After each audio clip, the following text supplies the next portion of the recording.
In this video, I'm going to show how I've been using AI, in this case Midjourney, to help to detail environments, to create textures and add more detail to environments.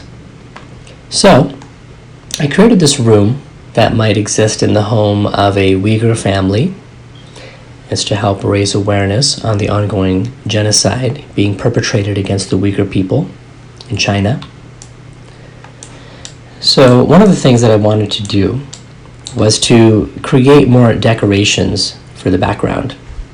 So all of these frames and the embroidery within the frames were created with AI, as was this detailing above the walls. And this window frame was also created using AI. And then along with that, I've mixed in other textures, like your usual sort of photograph textures for these carpets, for this painting, and sourced other textures for the walls. But this doorway here was also created using AI. And so I'm going to show you a little bit of that process. So using kind of prompt-based AI, in the case of Midjourney, I was able to create these embroidery patterns. And so it was easy to create all kinds of variations just by writing things like Uyghur flower embroidery. Now, the downside is that these things are not really accurate in the sense of if you're really trying to represent a specific culture or motifs or looks, you may not exactly get that.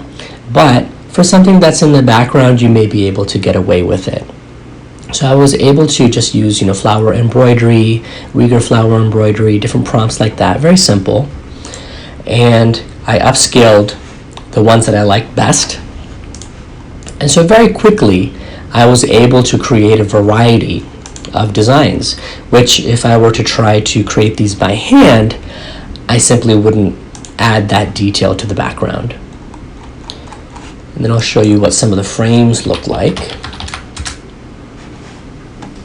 So here I was generating different wooden frames, and I thought it'd be interesting to see, what Midjourney would come up with if I added words like Uyghur, and then I wrote wood, empty picture frame, square, ultra detailed, and all that stuff. And I got some interesting results. I could certainly cut out what was in the middle and place the embroidery that I had generated from Midjourney. And so to do that, I created kind of simple things like this. So let's say if we start with just the frame, and then on top of that, just using a soft light in Photoshop, I put a copy of the generated embroidery. And then I just did a bit of layering tricks to kind of make it feel more like it fits within that frame. So use a hard light with some opacity, the same layer, and then a normal layer to get some of that color back. And based off of this, I also generated a normal map and exported these maps out for Unreal Engine. And if we take a look at one of these, let's say this one. So here we have a material. We go to that material in the content browser. You can take a look at it. It's very simple. The whole idea was to just find an easy way to be able to create some background details to kind of flesh out this scene. So just got a base color map and normal map. And to make it easier, I created a parent material that was for all of the frames. And so that looks like this. So I just went in, took the base color, gave it a little bit of an emissive quality as well, and plugged in a normal map. Now these are parameters, so that means that in these instances of the material, I was very easily able to just put in the appropriate base color map and normal map for each of the frames and apply them to this geometry. So similarly, I generated some images of doors, and then I just did some Photoshop work on them to get rid of parts that I didn't want.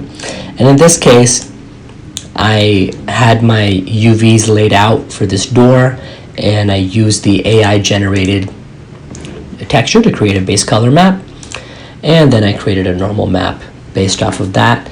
And in this case, for the normal maps, all I was using was these NVIDIA tools, the normal map filter. So very simple.